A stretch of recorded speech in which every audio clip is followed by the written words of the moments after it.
When should we believe in the Kings? Oh, okay, we can do that. Yeah.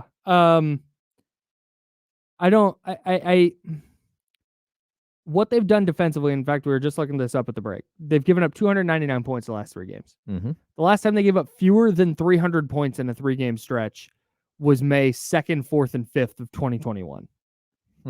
So 3 years ago, 4 seasons ago. And I think that's a good sign. Playing better on the defensive end is, I think, a key if they're going to go in and win a playoff series. Like, it's about stops. I just have all the faith in their offense. I don't have any problems with what the Kings are doing offensively or what they will do offensively. Like, end of the day, if the Kings need a bucket and you need to go to the Fox Sabonis pick and roll, I trust that can get them a bucket, or a Monk Sabonis pick and roll, or whatever it is. Their offense is not the thing to me. The thing is, can they go in a playoff series across 7 games? Can they put together enough defense against a playoff caliber offense to win 4 out of those 7 games?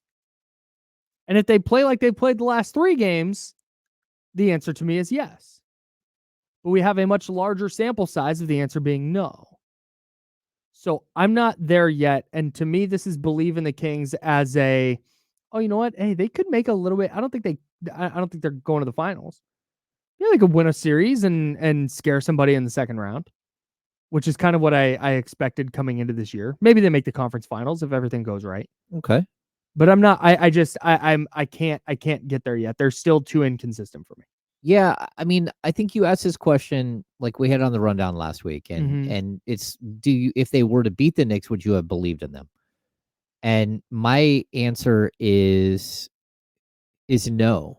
I actually could believe in them more after tonight's game than I could on Saturday. Interesting. Why? Because they just beat 2 really good teams. Like, whether the Lakers are great or not, like, who knows? But they have LeBron James and Anthony Davis and Rui Hachimura. They can put up points. You beat the heck out of the Lakers twice in a 1 week, 1.5 week span. Yeah, but the second time you beat them on the second night of a back-to-back after playing the Bucks in an emotional win against the Bucks. Yeah. And the Bucks had everybody except for Middleton, which, Middleton is not making up 35 points. Well, and he's not really a player at this point anyway. So like, just because he hasn't been able to stay healthy and, he's on the downswing.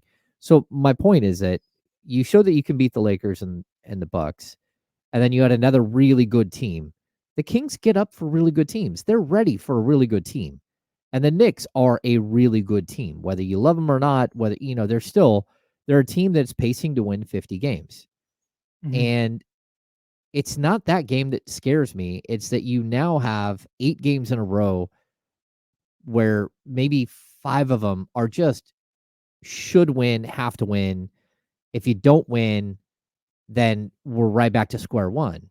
5 of the games are the types of games that we've come in here this year and gone, how did they lose that? How did you cannot lose to the Memphis Grizzlies. You cannot lose to the Washington Wizards. Nope. Like, there are games here in front of you where the Toronto Raptors are not a good team. The Philadelphia 76ers are not playing well right now. The Utah Jazz are not a good team. But this Sacramento Kings team, like, they've proven time and time again this season that every time we think that they've figured it out and they're ready to get up for a bad team and run somebody over, that they can't do it. So the question that you ask, should you believe in them? Again, a little bit of belief tonight if they beat the Grizzlies, a little bit more belief if they beat on Wednesday, if they beat the Raptors, a lot more if they walk in and they beat the Wizards on Thursday. I don't care if it's a back-to-back. And then, again, Orlando, kind of a coin toss team. You're better than them, or you're right around the same tier. They're talented, but that's still, you need to prove that you can go in there and win a game.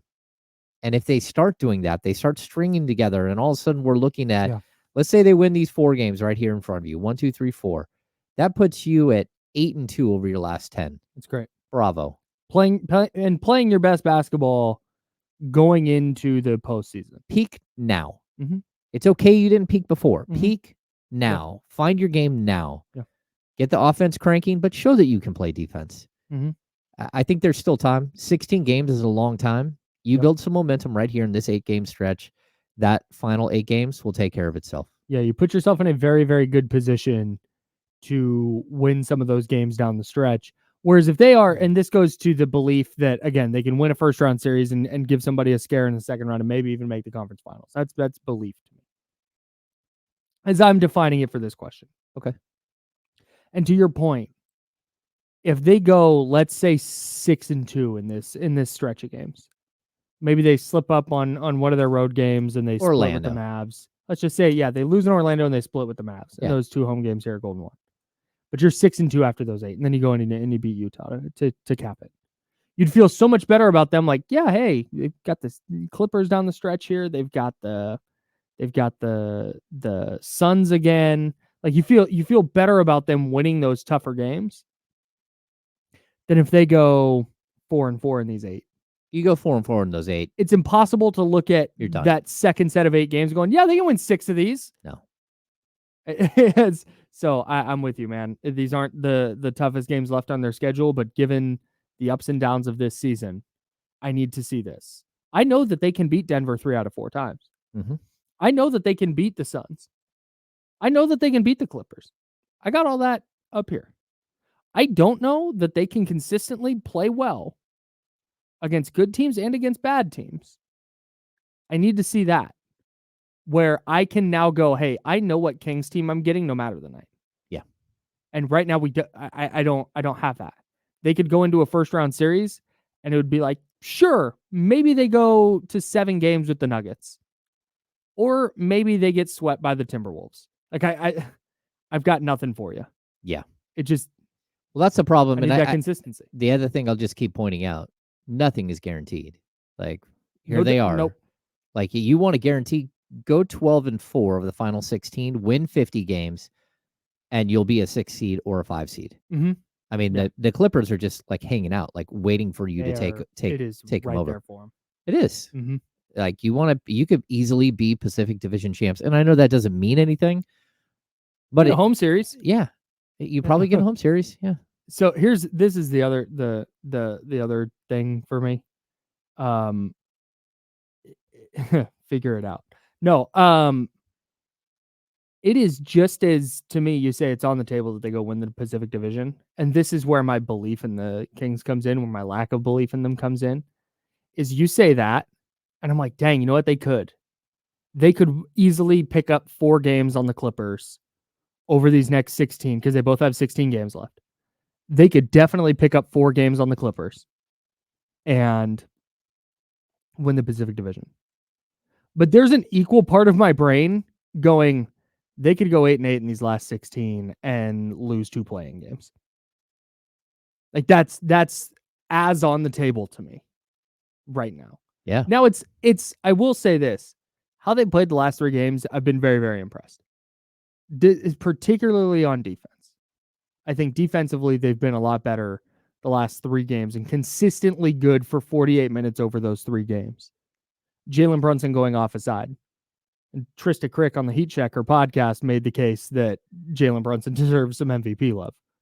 Yeah. And he is that level of player. Like, okay, he got loose against you. Stuff happens. He's backpacked that next team for months. Yes. I mean, Julius Randle's been out forever. Yes. OG Anunoby's missed a bunch of time. Yeah, he's missed a bunch of time. Like carrying him. Yeah, and they traded away some really good scorers in order to get OG, and Jalen Brunson's had to carry the load. I mean, he's been really impressive. I don't disagree with that take. I don't either. He's not an MVP, but he's played to that level. Yes, and he has that team at a 4 seed despite the adversity. I definitely think he's in the conversation. He's not going to go win it, but he's in the conversation. I think he should be, and that's fair.